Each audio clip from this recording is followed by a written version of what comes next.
Congo Avenir. Mboka ya Bakongo.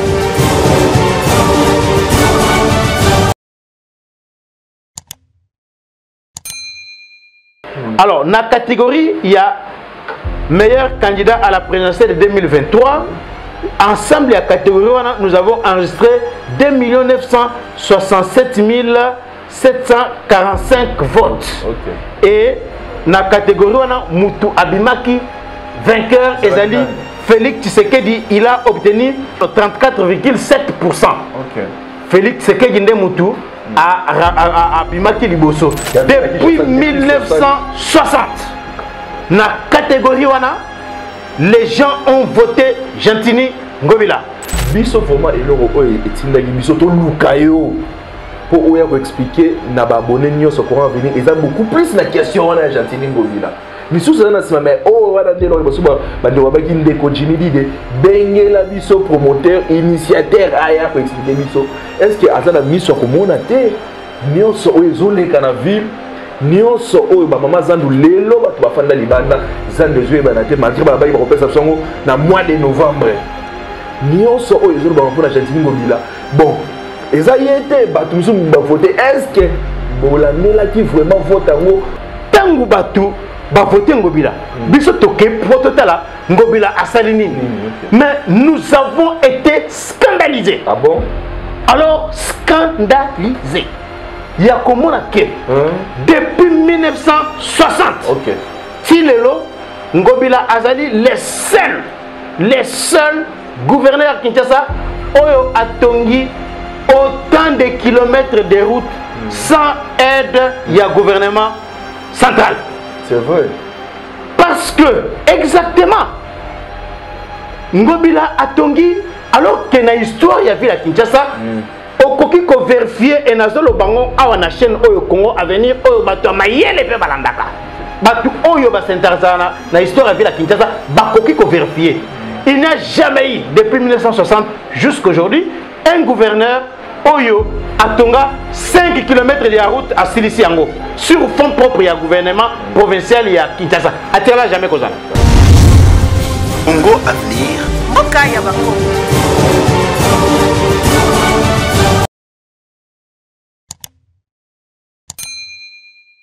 Fidèle abonné pour venir, merci partout dans le monde des Sika pour besoin de confiance pour habitude de Rolanda chaîne Nabiso chaîne Nabino Congo venir. Vous avez plus de 163 000 abonnés. Oyo Bolanda Rabiso, merci pour la confiance et la fidélité. Plus 243 81 369 17 43. Bon continuez toujours. Il y a pour s'abonner. Bah si gestion Nabino, bah remarque Nabino, ils ont toujours. Tokoyamba Maboka Wafunga Maipa Nabiso. Bogo mesano lelo toza biso moko te na plateau toza na molobeli moko aza journaliste politique mais à part votre casquette toza na ngwana aza pe na ba casquette oyo ebele oyo intéressé ki biso to yambaye kombo na ye Charlequin Kaku oyo tosili ko pesa mbote bonjour pe boye malamu na plateau na Congo Avenir. Merci beaucoup. Bonjour mon mboka Jimmy, merci beaucoup pour le lenge aussi libongo ko yamba biso na plateau oyo ya kitoko ya Congo Avenir. Merci de tolobaki donc kalaminte bokoyoka. Tina nini oyo biso tokene ko lukaye aya na Congo Avenir aya kolobela bokoyoka ngo tokolobela ngo bien mais tokoki pe ko les katemba la moto ko tamasona sans pour autant tobeta moi c'était lelo na mboka na biso to sili ko yamba. Pape, donc Pape François a signé koma ko quitter la biso awa na mboka na biso awa. Ce qui tokoki koyeba likanisi ya ndeko Charlequin Pape aye to simba nini na boye ya Pape na mboka na biso awa. Bon, koya ya Pape François ezali eloko moko ya munene parce que oyebi que Pape aza n'importe qui. Papa a master na yote, a master na bisoté. Papa a une très grande personnalité dans le monde. Donc, le déplacement y a pas na pays Songolo Pakala et Zalakana Mamwe Bele. Batalaka ba contexte politique, batalaka ba paramètres belé avant Papa Aya. Yangona oyokaki na interview oyo mon cardinal Ambongo asalaki alobaki que Joseph Kabila na suka ya mandat na ye asengaka pape aya na Congo. Mais pape atalaki contexte politique. Ba trouble o ezalaki na kati ya mboka, climat politique o ezalaki na kati ya mboka, papa boyaka alobaki que il faut élection salema atala comment makambo ko évoluer avant à se prononcer sur koya na ye toté na kati ya mboka na biso. Ça veut dire que pape atalaka makambo ebele avant à déplacer. Donc koya ya pape ndenge aye na kati ya mboka na biso ezali eloko moko ya motuya, parce que soko landi message oyo ya munene ezali sima ya visite ya pape a manifesté a lobby que akoya na mboka oyo eza martyrisé mboka oyo et connaître ba millions ya ba mort pour que annoncer envoyer un grand message au monde. Il y a ce qui se passe na kati ya mboka na biso. Vous savez, depuis Tobandi, Babitumba Oyo Afdel Ayaka Nango, depuis 1996, Tilelo, on est au-delà de 10 millions de morts. Alors, et ça, un drame, Yamakasi Oyo, te connaître na 21e siècle, s'il y a un drame Oyo et secoué Mokili, avec autant de monde dans le 21e siècle, ezali génocide congolais oyo tozali te connaître na kati ya mboka na biso. C'est ainsi que pape alobaki il faut aya à communier na peuple congolais et envoyer un message au monde de sorte que monde mobimba eyeba et comprendre que makambo oyo esengeli et s'arrêter. Liwa ya bana mboka kotanga makila yabana mboka eleki. Aujourd'hui, on est au-delà de 500 000 déplacés internes. Bato bazo kima bitumba na Kichanga, na Ruchu, na ba Kaïche, un peu partout la Bunagana, c'est plus de 500 000 déplacés internes. C'est extrêmement grave. Bana mike soko tala ba photo mususu omoni bana mike mwana zo lela papa na ye akufi azo simba ebite so ozo mona eza ba image moko vraiment affreuse oyo révolta biso makasi. Donc c'est ainsi que koya ya papa awa ezali malamu mingi, parce que le fait que Moutoko la pape azoya na mboka na bino et ça a des conséquences belées sur le plan diplomatique, et ça peut pousser les autres grandes personnalités de se dire bon, mais dans un pays où les papes peuvent se rendre, c'est que moi aussi je peux aller là-bas, c'est un pays fréquentable. Donc message au pape azoya la biso, il y a réconfort moral, il y a kolakisa na monde makambo tozali ko connaître, c'est vraiment un soutien makasi o azali koya ko apporter na kati ya mboka na biso. Et ça vraiment malin moto se pela na ba intervention na yo ezalaka vraiment très pertinente, mais sauf que lelo ceux qui to na lumango to koyi ko kanga moi parenthèse wana to lobela makambo mingi nini oyo efandeli biso awa oyo esali que donc to fanda awa to zo lobela malikambo ya groupe de serviteurs de la République du Congo démocratique du Congo. Mais en bref, ok, GCR Congo. GCR Congo likanisi wana euti wapi? GCR Congo to moni kaka ou sorti nango opesi ba prix na fleuve Congo hôtel et ça la minengeni na mukuse. Bon, GCR Congo ezali groupe de serviteurs de la République démocratique du Congo. Ezali sanga ya bana mboka, batu ya mayele, batu ya boanya, batu ya catégorie nyoso. Na kati ya groupe wana ba expert ya communication bazali, ba expert ya en sciences politiques bazali, tozana ba économiste, tozana ba juriste, tozana ba expert na nouvelles technologies de l'information et de la communication antique, tozana expert na sport, na culture et art, toza na ba expert na sociologie, toza na ba expert na relation internationale, ezali lisanga o ezali kosangisa ba juriste, ba sociologue, batu ya ndenge na ndenge. Alors objectif ya GCR Congo ezali nini? Objectif ya GCR Congo ezali d'abord il y a que promouvoir ma valeur républicaine, ma valeur de tolérance, ma valeur de démocratie. Ezali poursuivre promotion ya méritocratie na kati ya mboka na biso Congo. Tozali poursuivre l'objectif mususu ya renforcement ya lien ya solidarité entre ba Congolais na entraide entre ba Congolais. Parmi les objectifs nabiso yangoana, ça veut dire que à un moment donné, GCR Congo a organisé conférence, conférence sur le sujet scientifique, sur le sujet il y a développement, sur le sujet économie. Toko bengsa, expert kouta, Liban mboka, na États-Unis, na France, expert soit na awana kati mboka na biso pour sensibiliser les Congolais sur l'éveil patriotique, sur la nouvelle citoyenneté, sur ce qu'il faut faire pour aimer son pays. Donc, il y a un belé au GCR à Salak. Mais quand il y a objectif na biso mosusu au Italie, promotion, il y a méritocratie, GCR Congo Mbala Oyo à Kanisi, à Kanisaki, mettre en place un prix.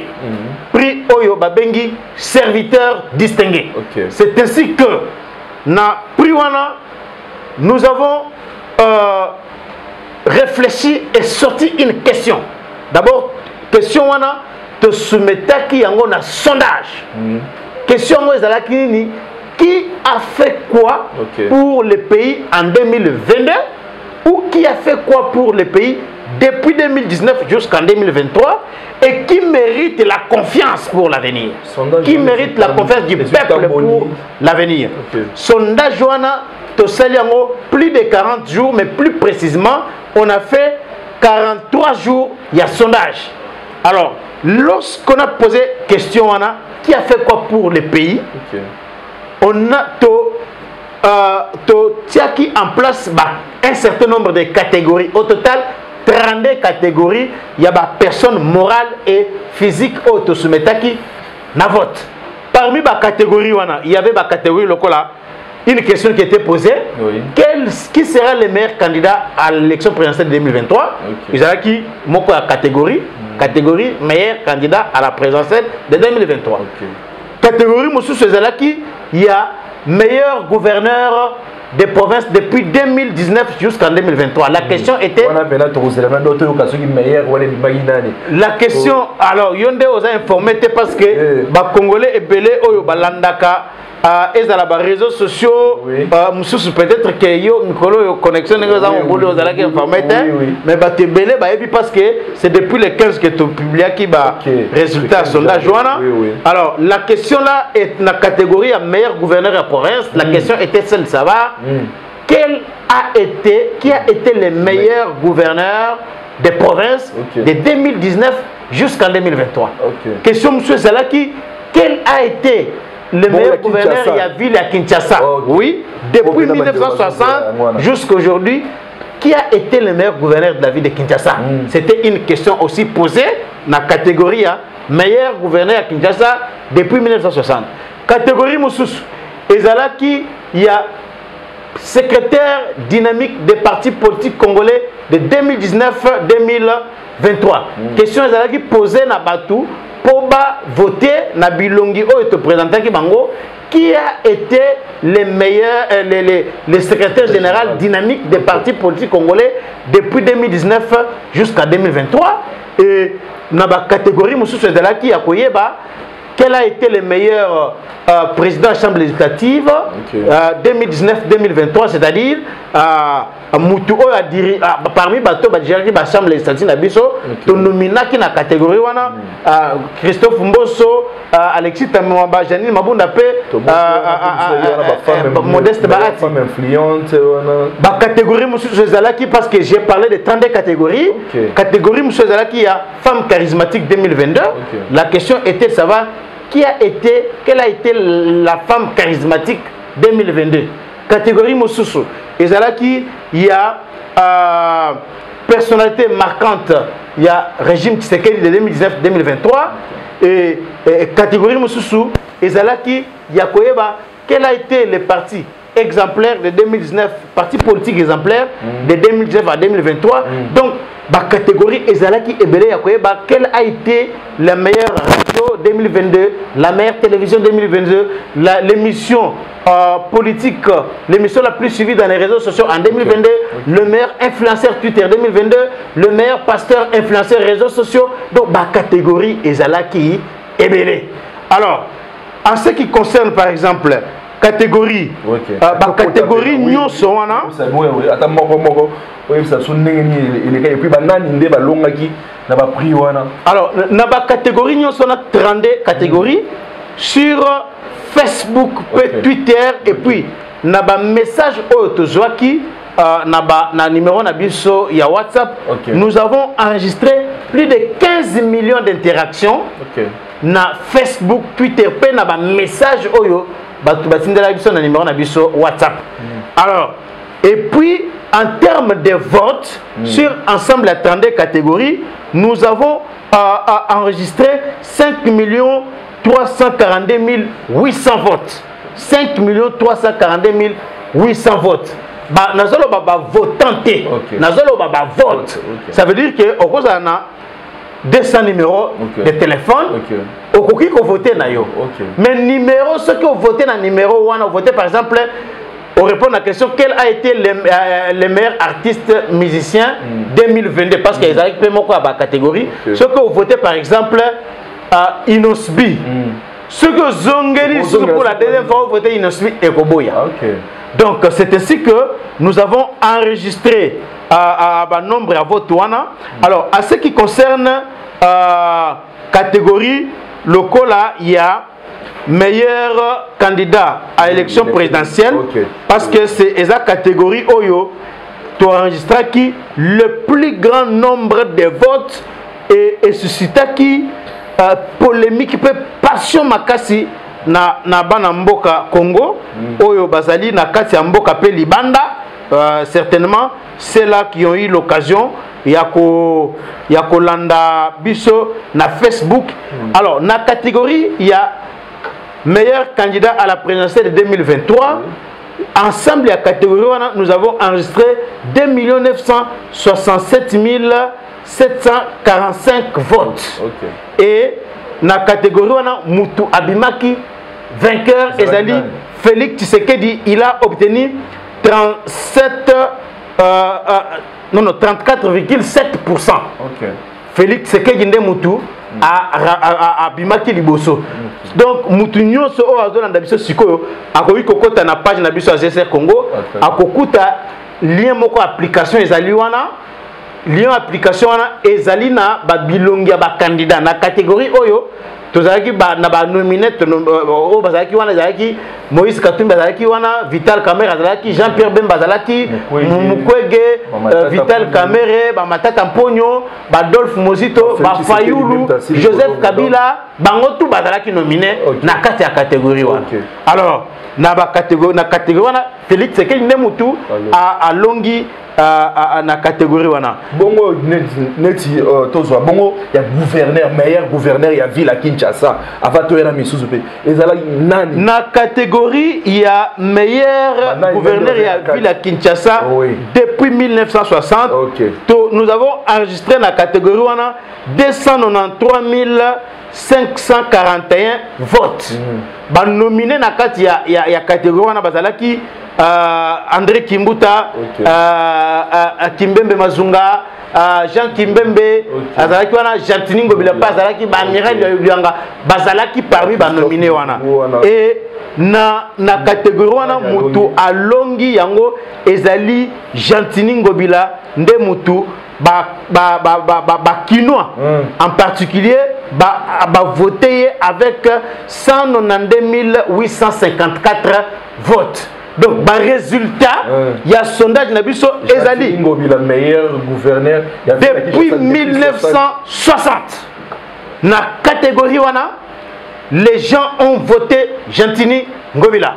c'est ainsi que ce qui est parce que biso to salini ni mbala oyo nous sommes dit ba sondage ebele batu basalaka ezalaka batu bavandi na bango na kati ya bureau peut-être balagre batu na terrain bakomi ba papier ba papier bakomi bakoma batu et puis babando bakutana na nzela batu nyo question na question wana on répondre oui ou non ba enregistrer na ozana âge ni tout ça bakomi na babic ainsi de suite baye nango ba pesi batu bavandi na bureau et puis babando calculer ba publier résultat na ba pourcentage ba pesi batu mais biso to lingaki que to innover sondage na biso ezala public de sorte que mutu nyonso akoka kotala yango.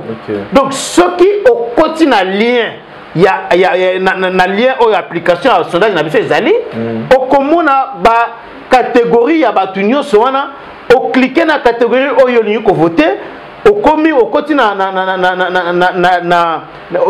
fiche oyo eza wana ba photo ya batu o cliquer na photo ya mutu oyo lingi mbala moko o envoyer vote na yo okomona pourcentage ebimi wana automatiquement o cliquer kaka na photo wana o envoyer vote na yo mbala moko moni pourcentage ebimi. C'est comme ça que ba résultat sondage na biso mutu nyonso akoki komona yango mutu nyonso akoki kotanga ba nombre ya commentaire na Twitter nombre ya commentaire na Facebook mutu nyonso akoki komona yango ina minga kokata yo parce que biso vraiment eloko oyo etindaki biso to luka yo pour oya ko expliquer na ba abonné nyonso courant venir eza beaucoup plus na question wana ya Gentili Ngobila misusu na sima mais oh wana ndelo baso ba ndo babaki ndeko Jimmy Dide bengela biso promoteur initiateur aya ko expliquer biso est-ce que azana miso ko mona te nyonso oyo zoleka na ville nyonso oyo ba mama zandu lelo batu bafanda libanda zandu zwe ba na te malgré ba baki ba kopesa songo na mois de novembre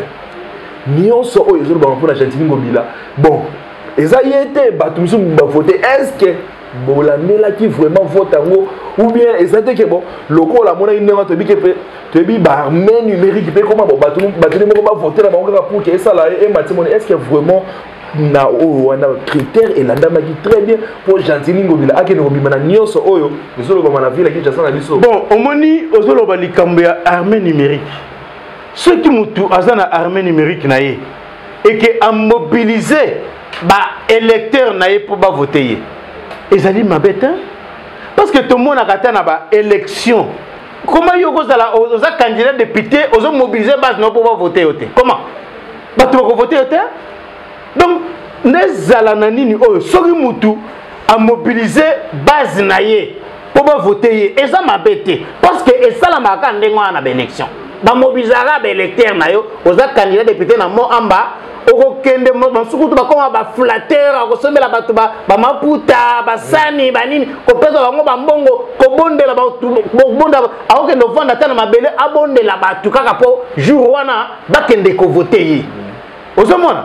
Donc s'il y a aussi quelqu'un à mobiliser armée numérique na ye et ça problème à GCR Congo parce que na otuni makambo ya Gentili Ngobila na koyebisa yo boy biso to leur to moni ba vote wana Ngobila bimi musa na biso ezanini to établir un certain nombre de critères ba critères wana etikali na compte na biso critères wana de ko permettre biso to sélectionner batu to bimisa bango na public pour ba voter batu wana et batu bango moko nde ba kotala nani tokoki ko voter na catégorie oyo et ceux qui batu ba voter ezala ba voter moyibi ezala ba voter mutu oyo akoka alongo banité ezali kamuna biso te po atana vote ndenge ezala kawana peut-être wana oyo ba gouverner critère bolimbisa yimo mutu to limbisi critère ata moko te na ko répondre na question na wana oyebi lelo oyo tozana expérience awa ezala na ba député moko batu balobaka député na bamela ba diamba bazala ba aventurier bazala na ba boîte de nuit mais bana ba voter ba député wana peuple mutu voter ki bango ozomona donc peuple azali libre ya ko voter mutu oyo alingi parce que na makambo vote mutu azala kaka akenda ko voter ezala oza docteur ozana 15 000 diplômes otanga na ba Harvard otanga na ba Oxford na ba Sorbonne libosa ino ozaka na va moko na chege o alala ka libanda oyo bako ya ba semele diamba meli pas que voter bozaka na vendre ndenge moko ozomona donc cela veut dire quoi? Cela veut dire que peuple nde mutu a voté kabatu.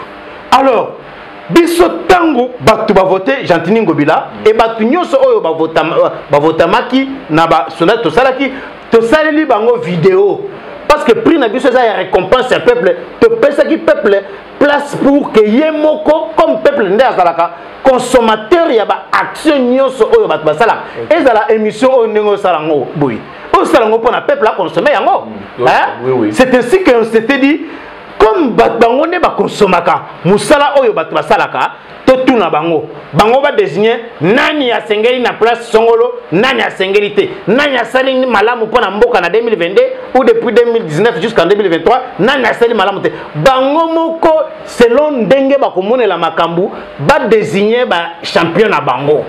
C'est comme ça que to tieni ni wana prix serviteur sengeli ezala ceux qui mutu abimi ba voter to pesier en tout cas peuple à reconnaître yo to pesi aux serviteurs il y a peuple mais on se distinguer pour peuple à voter yo prix serviteur il s'engage à récompense à ndengwana. Alors tangu batu ba voter Ngobila biso toke prototala Ngobila asalinini mais nous avons été scandalisés. Ah bon? Alors scandalisés il y a comment que depuis 1960 OK si lelo Ngobila Azali les seuls gouverneurs à Kinshasa oyo atongi autant de kilomètres de route sans aide ya gouvernement central. C'est vrai. Parce que exactement Ngobila atongi alors que na histoire ya ville à Kinshasa okoki ko vérifier et nazolo bango awa na chaîne oyo Congo Avenir oyo bato mayele pe balandaka. Batu oyo ba s'intéressana na histoire de la Kinshasa bakoki ko vérifier.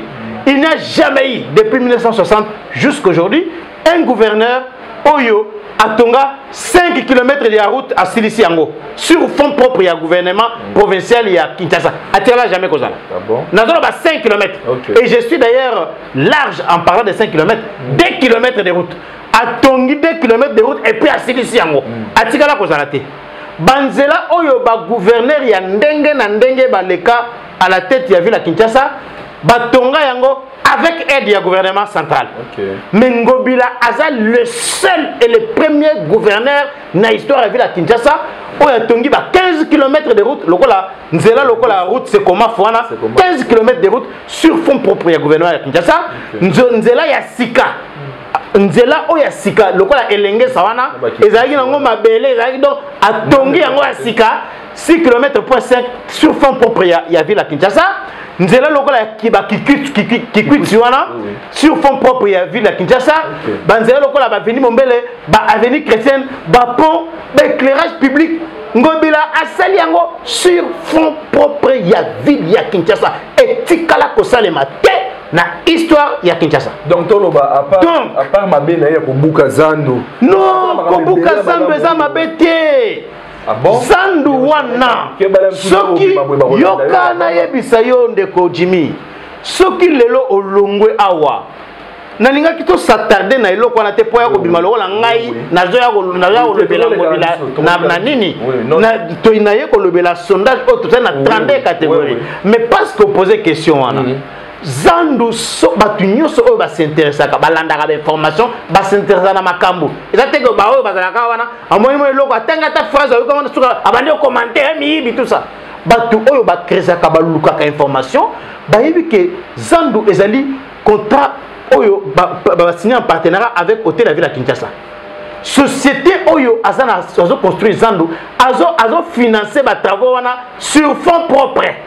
Ozomona et misala za lusoko longo lelo oyo okay okuta misala yo salema wana misala ya minene ba ouvrage ya makasi ya kotia ba pilier oyo ba base oyo ba colonne oyo ko soutenir le plus grand marché d'Afrique centrale. Il faut souligner ça. Et ça Zandouana ba misala fondation il fallait qu'on compte plus de 20 mètres na ça ma belé ba nini wana ba colonne et mathématique et tika qui sont colonne pour bâtir ça sur autant de colonnes ba piliers parce que ça marché moko en otage et ezali bazo tongango pour ebanda koyamba au moins par jour plus de je n'aimerais pas m'hasarder sur ces chiffres là, mais c'est pour accueillir des milliers et des milliers de gens. Et date oyo ba pesaki ezali na décembre pour inaugurer Zandouana. Mais misala ezali kosala manango. OK, to okende donc misala ezali kosala manakati ya Zandu tisikoyo. Donc ezali pona bolamu ya bana Kinshasa.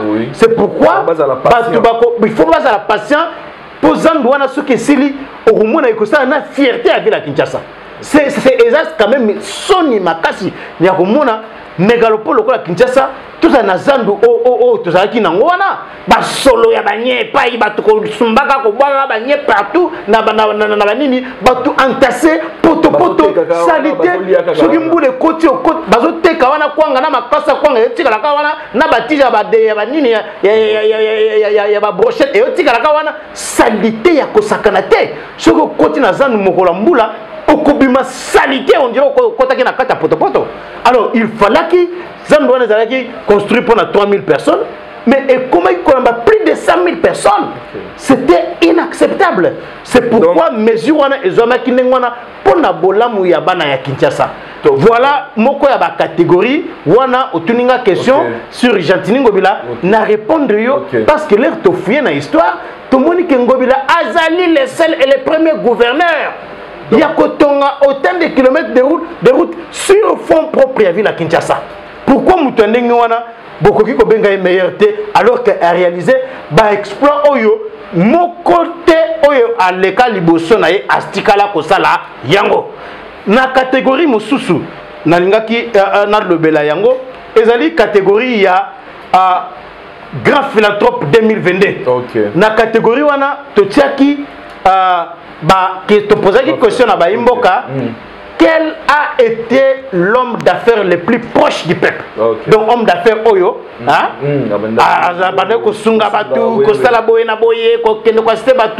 et tu nominaki 3 personnes sur base de critères Oyo, Totiaki Eric Mandara Azaki na Katiwana, Totiaki Passi Moukoma le parrain Azaki na Kati, P. Abedachou et Batou.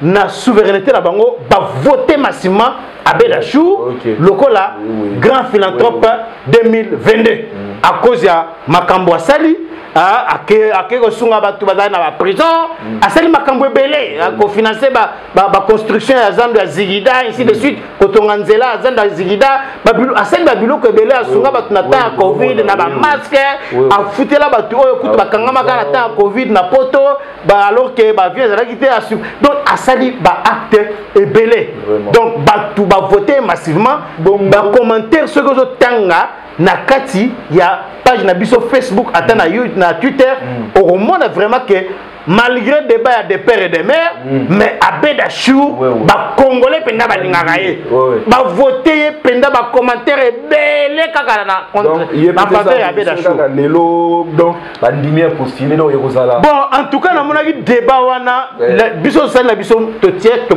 classaki na catégorie à grand philanthrope mais na monaki na page moko ya diaspora RDC page moko etala makamaka ta bala poto na Facebook na monaki ba tie wana Bédachou candidat à l'élection présidentielle. Congolais finalement mais c'est quelqu'un qui a été élu par les gens comme étant grand philanthrope 2022. Bon auto simba pour mususu ya meilleur président ya la chambre législative. Et ça là qui n'a ni sous bon na catégorie wana il y a meilleur candidat meilleur président des chambres législatives RDC de 2019 jusqu'en 2023. D'abord dans cette catégorie là nous avons enregistré ma faute autozoa qui na catégorie wana ezalaki 278 489 votes et na nombre wana eza sur 4 personnes oyo autonomina qui na catégorie wana ezalaki Janine Mabunda, Christophe Mbosso, Alexis Tambemwamba na Modeste Bahati et na catégorie wana Modeste Bahati a été élu avec 167 093 votes. Donc c'est lui oyo to décernaki prix wana ya meilleur président ya chambre législative RDC 2019-2023. Alors, na ba catégorie mususu ezalaki ya Denise, Jean Kiaboula, donc est-ce que les Charlequin moi ban compétence moko wana ezalaki te wana o etindi bino ou bien donc bino bo checker ba critères bo suki wana ou bien bon ba voir bo bimisi kaka mais bino mo bo avez na batuna bino ba candidat na mo na poche bon tenu quand même mon ndenge makambo na sima ndenge lobama yango mingi mingi ezolo bon omoni problème na biso na oti ko biso na début awa biso tolingaki to innover Maman Denise tolingaki Kabouya osomona da bisika okende Bedachou Jacques Kiaboula osomona est-ce que vraiment te yango na soloba biso tolingaki to innover OK osomona OK net na ba soloba net catégorie il y a meilleur gouverneur du quinquennat de 2019 à 2023 meilleur gouverneur de province du quinquennat na catégorie wana ba critère ni totiaki ba critère ya ke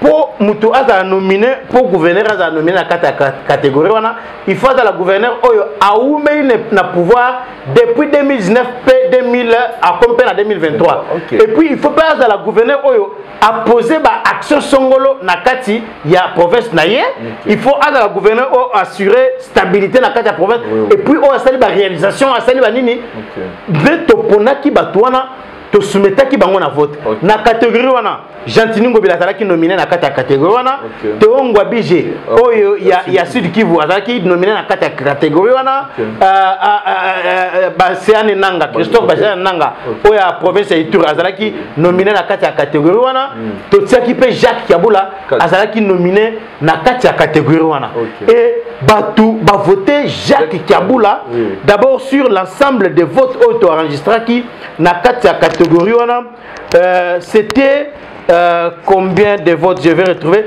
batu ba votaki na catégorie oyo bazalaki 638 129 votes de to enregistré mais on parle en termes de votes c'était 638 129 votes et Jacques Kiaboula a été élu massivement avec 345 902 votes yangwana to remetaki prix naye na ministre na communication o asala ki effectuer ki déplacement a outil Lubumbashi aye awa te remetaki prix ya meilleur gouverneur ya quinquennat catégorie mususu o outil koloba awa ezalaki ya secrétaire général dynamique des partis politiques congolais de 2019 jusqu'en 2023 et là il y avait 4 nominés Totiaki Devos Kitoko, secrétaire général, il y a SID. Totiaki Billy Kambale, secrétaire général, il y a INC. Totiaki Ramazan Chadari, secrétaire général, secrétaire permanent, il y a PPRD. Et puis Totiaki Augustin Kabouya, secrétaire général, il y a IDPS. Et na catégorie Wana. Na catégorie Wana, nous avons enregistré 222 315 votes neto enregistré na catégorie ba vote autozoaki na catégorie wana et Augustin Kabouya Azwaki il a été élu avec 156 210 votes. Donc c'est ainsi que il a été décerné qui est prix naé ya secrétaire général dynamique ya parti politique congolais na espace wana na 5 ans de 2019 jusqu'en 2023. Alors yo kotuna tozomona bango bila tozomona baboye mais vote na biso eza public nazo insister sur eloko wana soki par exemple na minute yo ndenge to lo baboye soki okoti na page Facebook na biso ya GSR Congo na olinga to sala ngo ata démonstration na plateau oyo parce que il y a aussi des gens oyo batu bazali koloba Charlequin azamuta union sacrée ngai nazali wana nyos oyo pesi wana ezaka batu ya union sacrée ngai nazali du camp de la patrie natikala jamais kozwa carte ya union sacrée jamais na vie na ngai ba communicateur oyo balekaka bino bocheka ba critères biso totie ba critères peuple à voter donc natikala kozwa carte nazali awa na page Facebook ya GSR Congo ceux qui te bandit to lingi to banda ko tanga ba commentaire na lingi na tanga ba commentaire eza en direct nako tikata yo moko banda otanga yango tanga ba commentaire wana okomona combien de gens ba voter Kabuya okomona combien de gens ba voter ezali Kabuya na divorce kitoko nde batu bazui ba voix ebele. Donc tous les moutous au azali kolanda biso awa akoki ko cliquer na page GSR Congo. Donc c'est vraiment akoki ko cliquer na page GSR Congo. Kotala yemoko. Nombre ya ba commentaires et refléter pe nombre ya ba votes oyo batu ba koti na kati ya lien na biso wana ba cliquer wana ba voter Kabuya. Biso to rendre na biso public ba résultat à vote tel que batu ba pesi yango.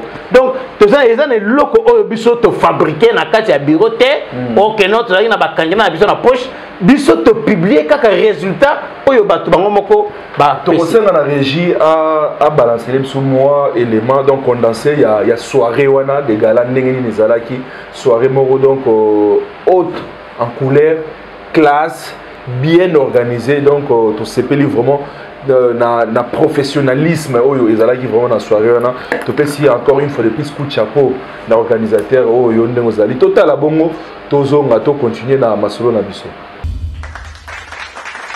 Serviteur distingué.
Remercier tout particulièrement M. Charles Kankou, ici à ma gauche. Nous ne pouvons que l'encourager et lui dire qu'il puisse continuer sur cette lancée et qu'il sache que le travail qu'il fait, il le fait pour le peuple, il le fait pour la nation. Serviteur distingué. Merci wana bouti kolanda élément oyo ezalaki il y a remise il y a ba prix mais ndeko Charles Kankou makoki force wana bozu ya moi parce que balobaka toujours soko moni mwana soso avimbi na nzungu sake mama na ye azana c'est première édition fleuve comme hôtel. Est-ce que idée wana obandaka déjà komi bonga mabandaka la eleki ndenge nini nani ndacho maboko bon na ebité pona yo GSR Congo unga moko naza mwana sosote mama soso yo mo ifo oyo luka place ni wotangai so kansegena mwana sosote na j'espère. En tout cas biso ndenge to sali édition oyo ya première édition après serviteur distingué tozui ata partenaire mokote ils ont bisomoko tout ça groupe il y a ba responsable OK hein ils ont ba assistant à l'université ba zakuna ba chef de travaux il y a des juristes ba avocats il y a bien ba na kati wana ba salaka ba nini yomo yebingai hein na mutu moko ya yo munanga lo ba bebelete yomo yebi pour être beta na ba mususu donc toujours financement il y a mutu moko te to organiser makambo wana parce que tu as un souci il y a ko servir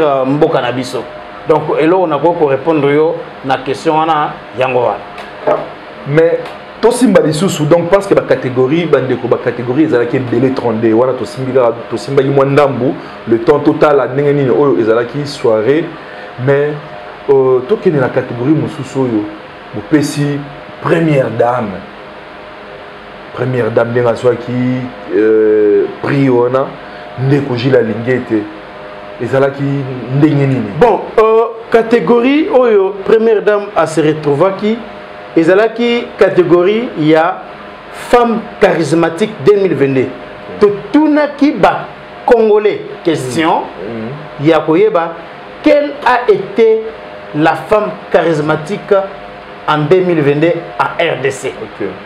Et na catégorie wana totiaki ba femme lokola F Bazaïba azalaki nominé. OK. Fifi Masuka azalaki nominé. Amida Chature azalaki nominé. OK. Olive Lembe azalaki nominé. OK. Abel Kainda azalaki nominé na kati ya catégorie wana et batu ba voté Mama Denise Nyakeru lokola femme charismatique 2022 o alandi na sima ezalaki Mama F Bazaïba. Et puis pour la fondation Denise Nyakeru GC Congo a décerné la fondation wana prix ya leadership Congo à venir à cause ya ba makambu oyo tomoni fondation wana ezali ko sala ba instaurer bourse excellente ya bourse wana toyebi yango biso nyonso ezali kozwa bana ya mboka na 26 provinces ko salisa concours ko recruter bana oyo ya biso bazali ko silisa ba école ba humanité ba diplôme et puis ba sali concours fondation azali kozwa bango en charge ko tinda bango na bamboka mopaya misusu ko financer d'études na bango à partir ya ba université ya Congo donc ezali ko investir dans l'homme parce que il ne peut jamais tu vois développement ya mboka songolo pakala ce qui va investir na mutute et investissement ya mutu na kati ya mutu c'est le plus meilleur des investissements parce que la richesse la plus grande richesse ya mokili ezali or te ezali coltan te ezali diamant te ezali cuivre te ezali étain te ezali savoir connaissance c'est ça la plus grande richesse parce que nengoza boye ce qu'on a connaissance ce qu'on a mayele okoki ko inventer téléphone oyo bateki yango mokili mobimba yango no mona kana ba mboka oyo eza développé batiaka budget ebele na éducation parce que wana nde bokoki ko former ba juriste nde bokozwa ba ingénieur nde bokozwa ba cameraman kuna nde bokozwa ba savant ya ndenge na ndenge oyo sans que vous puissiez exploiter les minéraux, à quoi faire un ordinateur, à créer le comme milliardaire, à comme milliardaire à soutenir l'économie Yamboka, négativement à l'élona le Bill Gates, Google, ezali savoir, ezali connaissance. C'est ainsi que tout décerné qui pris la fondation Denise Nyakeru pour avoir institué Bourse Excellencia, mais aussi pour la action mususu ebele fondation azali ko sala a fondation wana a mené combat pour ko parvenir na ko promulguer loi oyo ezali ko condamner la violence faite à la femme, violence contre la femme et ba crime mususu oyo batu ba perpetraka na makambo o etali ba viol ya basi. Alors loi wana eza bitumba oyo fondation wana emenaki à la tête ya fondation eza Mama Denise Nyakeru ba mener combat wana jusqu'à ce que bakei na loi wana na assemblée nationale na sénat ba examiner yango ba président de la république a promulgué déjà loi wana et c'est tikali sikoyo ba instituer fonds moko oyo bakobanda ko dédommager basi oyo nyonso bakozala victime ya ba viol. Osomona ke eza makambo penda ya motuya oyo fondation na asali en dehors il y a le fait que fondation est assisté ba plus de minutes omoni ko mener lutte pona ba bana oyo baza kobela SS oyo tobengaka na SS et puis ko soutenir ba hôpital mususu pona kozwa en charge ba drépanocytaire. Donc ezali ba action ebele. C'est ainsi que serviteur le groupe de serviteurs de la République na édition où il y a serviteur distingué to décerner prix Congo Leadership Congo Avenir na Fondation Denis Nyakero.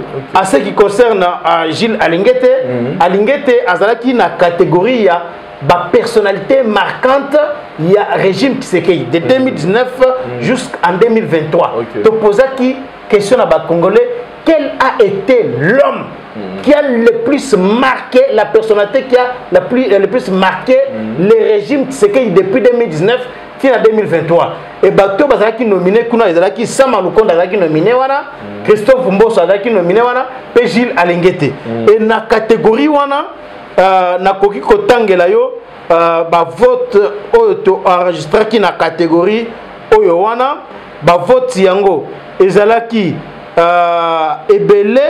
ebele pina koleka, mais na ba nombre ya batu nyonso wana ezali Gilles Alingete Mutu azalaki élu avec le plus grand nombre de voix. Donc voilà un peu réponse au nakoki kopesa yo par rapport ya catégorie oyo wana. Tomoni pe Rebo Chulo azwaki prime wana meilleur artiste féminin. Bon, Rebo Chulo ezali, je crois, je l'ai dans la page, azali qui nominé na catégorie yaba meilleur artiste féminin 2022. La question était de savoir quel a été le meilleur artiste féminin 2022. Et il y a eu un certain nombre, il y a nominé na catégorie wana, notamment Bazara William, Anita Mwarabu, Rebo Chulo, Nengo Tikoloba wana, Sarah Kalume, Vanny Morgan. Et internautes va voter Rebo Chulo. Donc, mais côté artiste, meilleur artiste musicien, il y a 2022, tu nominé qui va te belé kuna, va confier le milieu, bazali na kati wana, va fali pour bazali na kati, va Pson, Zubaboy, bazalaki wana, va Bina Filé, Ferigola, Inosbi, bazalaki na kati ya catégorie wana, et bah internaute va voter Fali Ipupa comme meilleur artiste musicien 2022. Côté Oyo Italie ba radio, ba voter qui Top Congo comme meilleure radio 2022, ba voter qui Télé 50 comme meilleure télévision 2022, ba voter qui Passimou comme les parrains comme meilleur influenceur Twitter 2022, ba voter qui Christian Lusakwenu comme meilleur journaliste politique 2022, Batou Bavotaki émission Club 50 comme émission télévisée la plus suivie en 2022, Batou Bavotaki émission Boston politique comme émission la plus suivie dans les réseaux sociaux. Donc Batou Bavotaki Joël Francis Tatou comme pasteur influenceur réseau, meilleur pasteur influenceur réseaux sociaux 2022. Donc Bavotaki meilleur événement évangélique 2022 Bavotaki école du ministère international ou ministère Amen, il y a Pote de Paul Mutombo Kalombo. Donc meilleur événement musical 2022 Totiaki en compétition concert à Faïna Stade des Martyrs et concert à Wenge, concert et consultation Wenge à Stade des Martyrs et Batou va voter concert à Wenge à Stade des Martyrs comme meilleur événement musical 2022. Donc voilà un peu. Et puis aux acquis la catégorie Moussoussou aux acquis il y a top 5 qui a ministre et gouvernement Sama Lukonde. Quels ont été les meilleurs ministres, les 5 meilleurs ministres du gouvernement Sama Lukonde?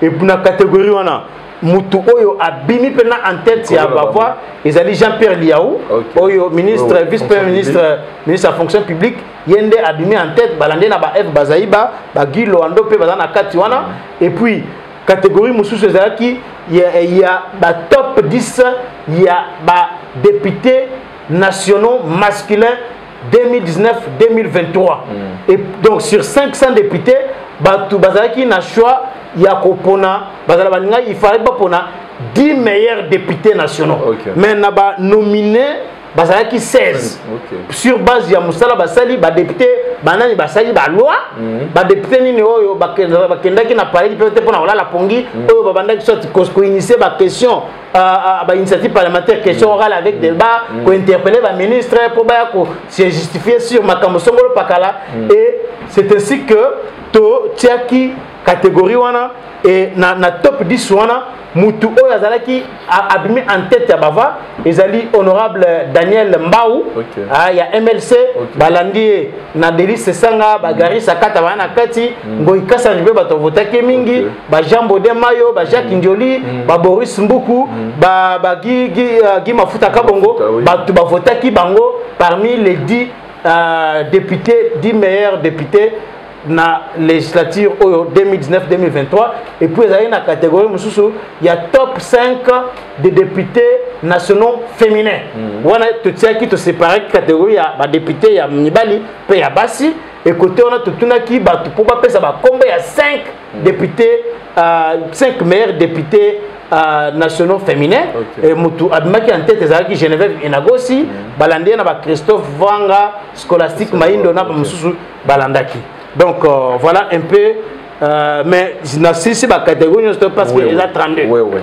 Donc tu vois Salino nyonso wana bokotala ngo bien après émission erozala na élément entier oyo élément mobimba voilà. Donc il y a soirée wana ndenge nini et makambo vraiment salama ki bokotala ngo donc na Congo à venir on te promettre no erozala mais ndeko Charles Kenkako est-ce qu'il y a et ceux qui n'ont pas la première édition bien et ceux qui en tout cas et ceux qui na première édition GCR Congo ezali innovation auto sali parce que na ba sondage na kati mboka depuis ba sondage etikala kozala ezalaki esalemana nous na transparence ya modèle wana pe na lolenge ya ndenge wana te donc to continuer yango ba sondage mais concernant le prix, édition et commande chaque année, parce que vous avez la première édition, mais chaque année on aura une édition, il y a prix serviteur distingué, mais pour le sondage, on va continuer à faire ça dans le Lengue Moussousou Ebele.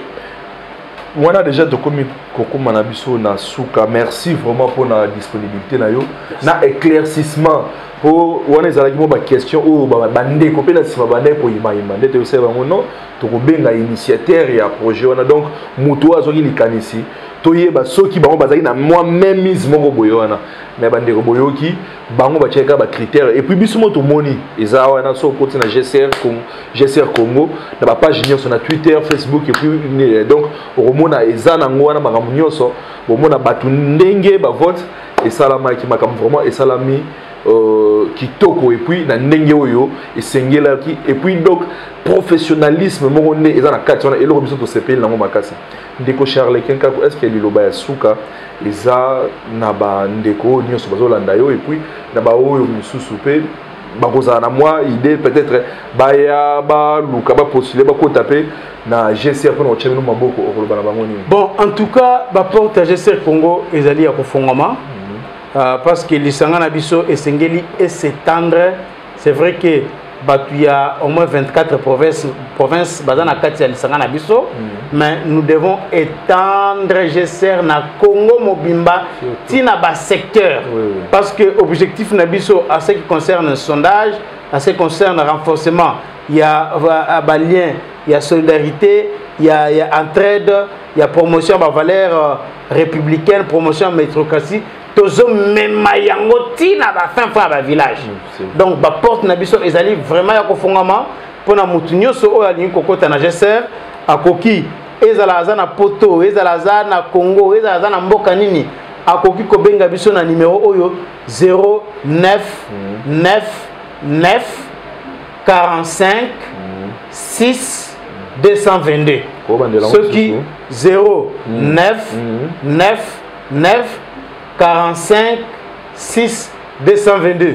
Ce qui obengi bisona okozwa ba détail ebele musala oyo biso to sali o peut to continuer ko sala tozo sala yango pona peuple tozo sala yango pona ba consité musala na biso ezali ya ke batu bango moko à ce qui concerne sondage plus particulièrement batu bango moko ba loba ce qui yo s'exprimer na yote ce qui le muso monaki parce que to kolo batte que batu nyonso sur plus de 5 millions de Congolais batu nyonso ba moni yango ko senga pe ba province nyonso ezala toujours représenter tant bozo so ba nominer ezala ka te ba province oyo eyebani batu oyo mo ba yebani ndebo pona ka bango te yango wana na lobi ke GCR Congo et que s'étendre dans toutes les provinces. D'accord.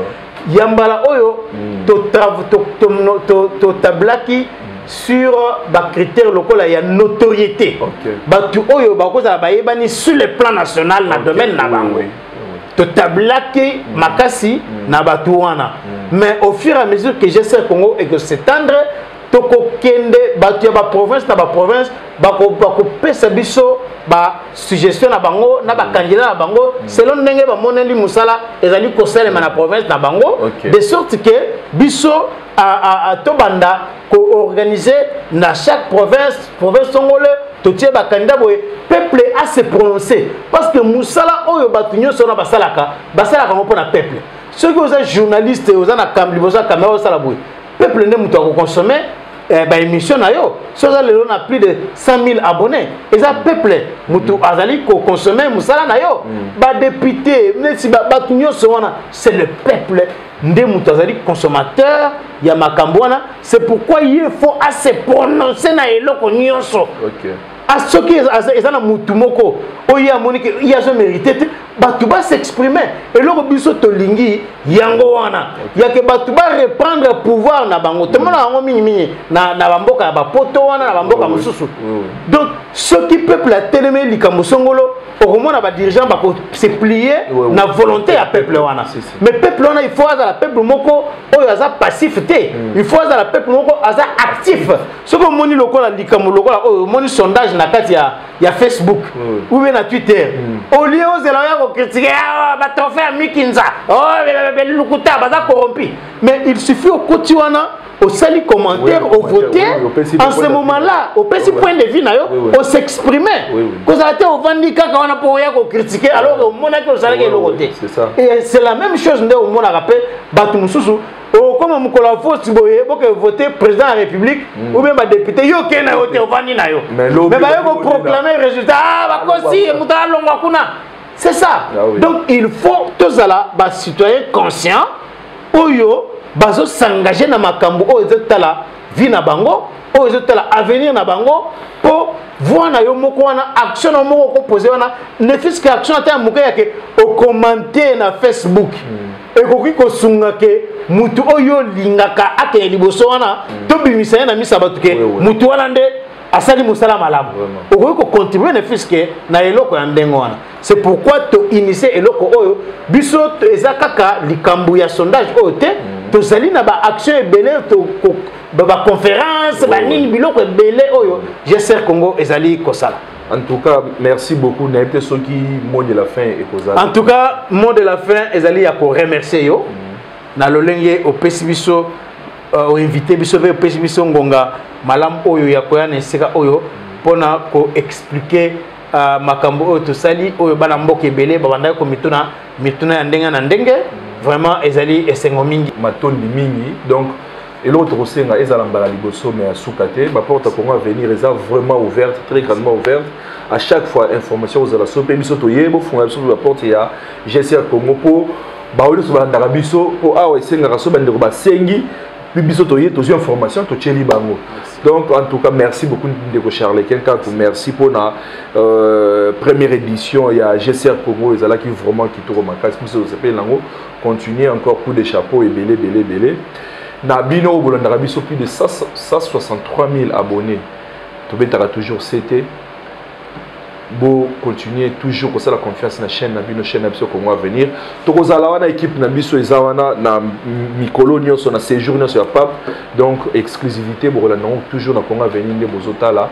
Et puis na bande ko nyonso topesi bino merci mingi que Dieu bénisse la République démocratique du Congo. Congo Avenir. Mboka ya Bakongo.